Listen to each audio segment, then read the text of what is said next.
I want to talk about Game Changers for a second, and I actually want to talk about Game Changers and all of the sort of plant-based documentaries in general, because you just put out a video about it. It's really hot right now. Making another one right now. I'm going to release it in the next couple of days. Excellent. Well, by the time this airs, that will be out. And I mean, we're definitely going to link your channel down below in the description, and we'll link some of those videos.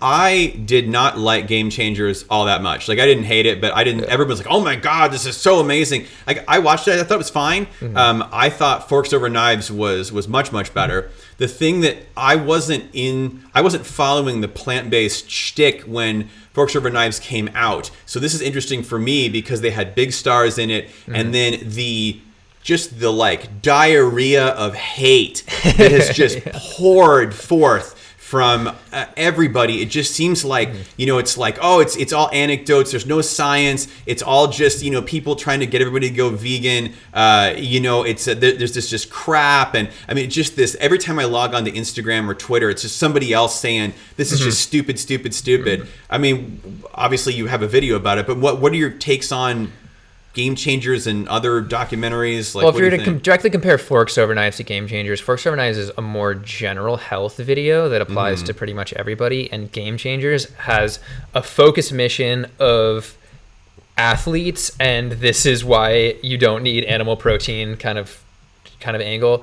And so it doesn't apply to as many people, and then it's extra triggering because, I will say it's a documentary that's meant to make people at least consider going vegan or not be afraid to go vegan, because 80% of dudes think they're bodybuilders, and therefore they think that they need to be slamming down animal protein constantly.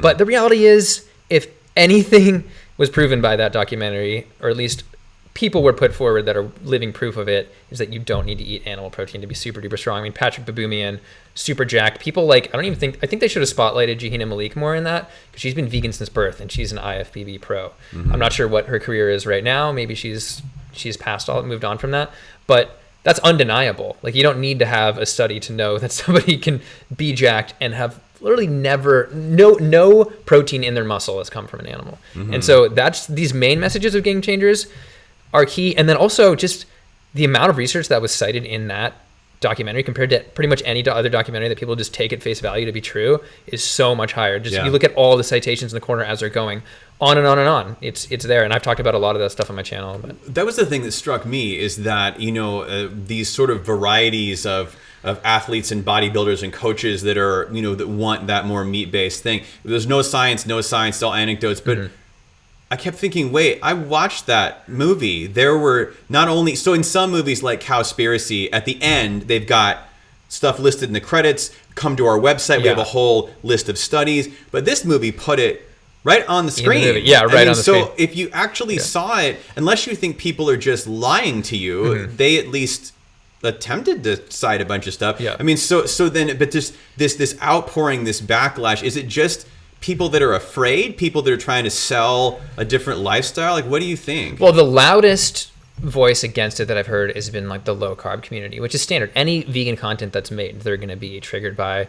The one I'm responding to right now is just like low carb doctor, the Swedish dude who just doesn't like the movie, thinks it's wrong in all these ways, and Men's Health wrote about it, and just various people who are either they have a personal bias toward meat consumption, or they're just like, in general, like, the vegans are their adversary. And so when the vegans try and do something, they need to prove them wrong, no matter what it is. And I have yet to see somebody cite 1/10 as much research in a response as that movie has, or almost any research at all. And a lot, like the one that I'm responding to right now, he takes one study that he says was in the movie, though I actually kind of doubt it. I couldn't find it in a quick look, but it's on saturated fat impairing artery function.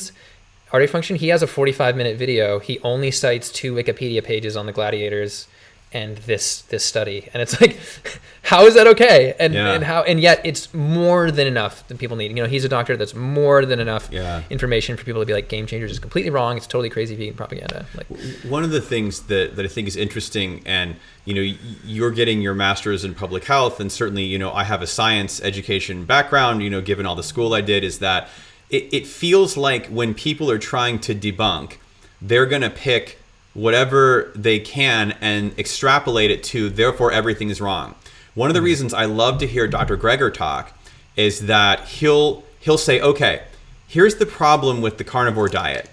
Blah, blah, blah, blah, blah. Study. The response video is, Dr. Greger said that kale is green. It's really more purple. Everything he said is wrong. Yeah, it's a straw man. And it's like, whoa, wait a minute. I mean, in fact, and so you may or may not like that I'm going to talk about this, but so I'm a big fan of Joe Rogan, and you've done several Joe Rogan response videos, and in your last one you said, guys, I'm sorry that I keep doing Joe Rogan response videos. But the thing to me, and I would say this to his face if he would ever have me on his show, is that it felt to me, even when he did the vegan debate, that he chickened out a little bit, because I mean Joel Kahn is fine, but Greger is the heavyweight champion of the vegan side, and it feels like he ducks it. And I don't know if it's that he's a comedian, and so part of me, and he'll say this, part of it is he likes to mess with people, but it happens so much that I don't know if it's just because his program is sponsored by somebody or because he's a hunter. I mean, he has his own biases. It's also, I think, Butcher Box or whatever pays him. That's like get meat delivered to your door company.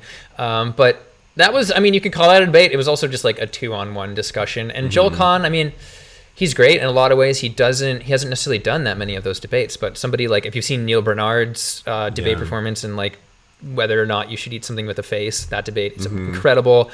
Garth Davis has shredded people on live TV, like on the Doctors. With the happy, healthy couple.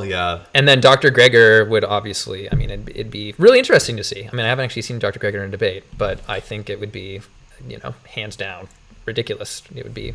Well, I just think it'd be interesting because so one of the, I mean, and I'm not gonna lie, I mean this show is modeled after Rogan because I like Rogan's format. I like the idea of a platform. He didn't invent the format. No, I don't understand, but he does it better, I think, in terms of he has the most followers, the most popular podcast, and so forth. I like the idea of the long form, the platform for both sides, and he really prides himself on, he has on conservatives, he has on liberals, he has on this, he has on that. And the thing is, like, Garth Davis, who I adore, is much edgier.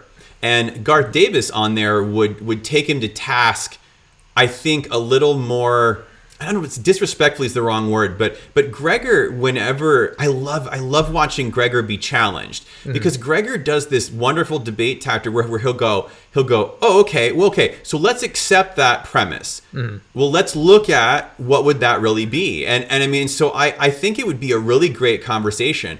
And, maybe Joe's just afraid that his audience would not like to hear that. But the whole point of the show is, he's got on Tulsi Gabbard one week, and he's got on Andrew Yang the next, and he's got on Ben Shapiro after that. And I mean, so it's, I don't really know what they're all afraid of. He chooses people based off their current cultural popularity or just how much he likes them. Yeah. And so Greger, although he's popular in a certain niche, he's not going to be like, oh, let's have Greger on.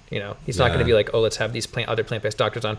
He just happened to choose a plant-based doctor to respond to someone else. And then he's going to have Chris Kresser on, who's an acupuncturist, to debunk the Game Changers, which is funny. And then James Wilkes, who's the guy who created Game Changers, was like, how about you have me on too, so I can defend my movie.